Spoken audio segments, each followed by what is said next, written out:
we're conducting interview with Mr. Edmund de Waal. My name is Bea Lewkowicz, and we are at the Austrian Embassy in London. Thank you so much, Edmund de Waal, for agreeing to be interviewed for the Next Generation collection of the AJR Refugee Voices Archive. It's a huge pleasure and privilege to be here with you. Thank you so much. As you're somebody who's very interested in buildings and places, and we're here at the Austrian Embassy today on the anniversary of the first Kindertransport leaving Germany, celebrating the 80th anniversary of the Association of Jewish Refugees, and also on the lighting of the fourth candle for the festival of Hanukkah, I wanted to start asking you, how do you feel about being here in this building? I feel very good about being in this building. That's quite a journey to feeling welcomed in this building. The last time I was in this building was to hand over in its entirety my family archive, the Efrussi family archive, a Viennese Jewish family archive, which I'd inherited. Photographs, letters, artworks, and I handed it over here to be taken through the good offices of the ambassador to the Jewish Museum in Vienna. So I've been on quite a long journey over the last 30 years in order to be able to feel that this is a place of welcome and a place of transition for me. And you wanted it to go back to Vienna, or to Vienna? Yeah, so that's an interesting thing, because that takes you very much into the heart of so many conversations. But one of the conversations that it is about is where do stories belong, and where can stories best be told? And my brothers and I and my children were very involved in this decision, and we decided that actually our own family story, the Efrussi family story, was best and most powerfully told in Vienna, rather than it being in my attic in London, here in London.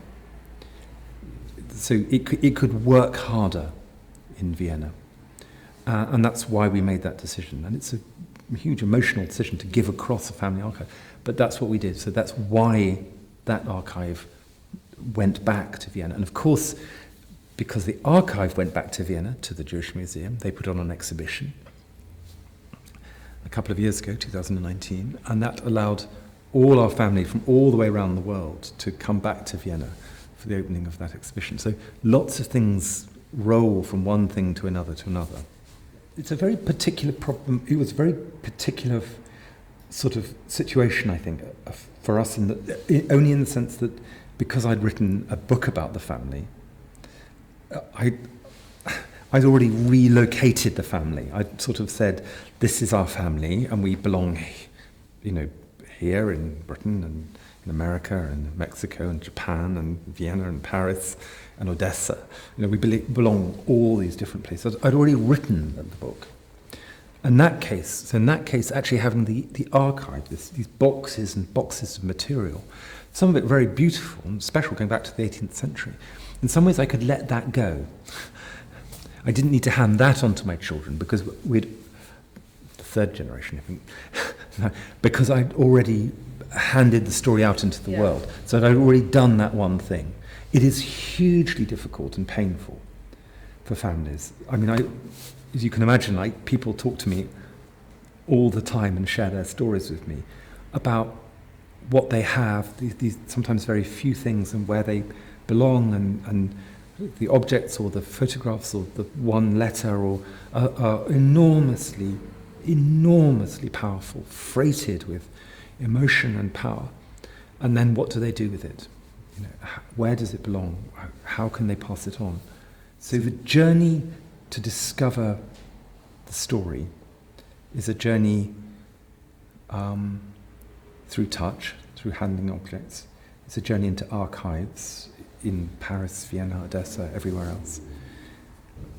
It's a journey into what I was told by my grandmother and by my great-uncle. But the heart of it is something completely different. The heart of it is trying to understand my father, who arrives as a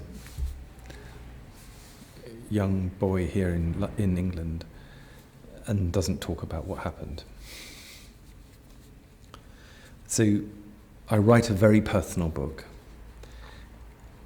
This is a story you will know from so many of your hundreds of interviews. I write a very personal book in order to try and work out why my father wouldn't talk about his childhood. That's why I write it, not for any other reason, not for any other reason at all.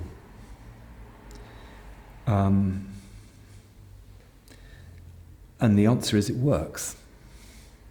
I write it, I give it to him, and he starts to talk. You know. He has started to talk. Yeah. And the book does a completely miraculous thing, which is to take him back to Vienna. And there was an occasion when I did a book launch in the Palais of Russie, the family house in Vienna, 11 years ago. And my father's there and my family are there.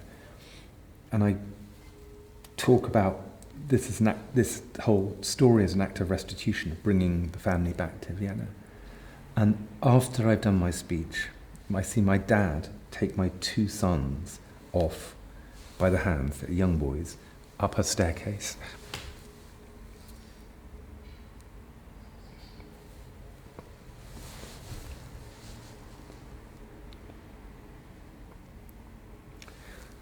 So, you know, you can't work out quite where stories are going to take you. You know this, or what they'll do or they won't do. The painful thing is that sometimes stories can't unlock anything. You know, they just are just painful. They just hold pain. I think the unbelievably extraordinary thing about, for me and my family, is that somehow by writing this book, it's sort of unlocked a possibility of connections, generational connections, in a way that I would never have imagined.